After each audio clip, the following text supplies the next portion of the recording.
তোমরা ওই দলের সাপোর্টার না? যে দলের জার্সি থেকে গুড় গন্ধ করে। রাগ করলা?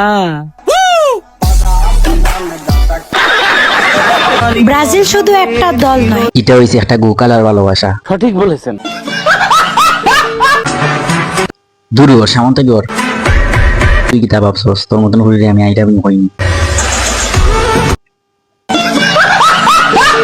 হ্যালো গাইস, সবাই কেমন আছেন? আশা করি প্রত্যেকেই অনেক অনেক ভালো আছেন। আবারও লায়লা মামুনের গল্প নিয়ে হাজির হলাম আমি, এসকে ইমন। এবার জানা গিয়েছে লায়লা আবারও মামুনের বিরুদ্ধে মামলা করতে যাবে এবং মামুনের ফাঁসি চাচ্ছে লায়লা। এদিকে আবার মামুনডে লাগের গাঞ্জা করে লাগান কিতা হইতাম রে বাবা। এই পুরা একবার অবস্থা নাই তারার।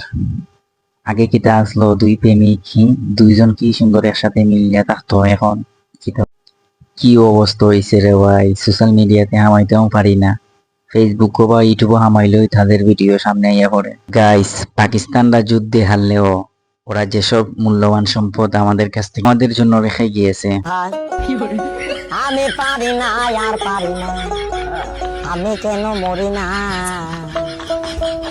আব্রাইল কি চিনে না আমারে গো, আমি পারি না আর পারি না,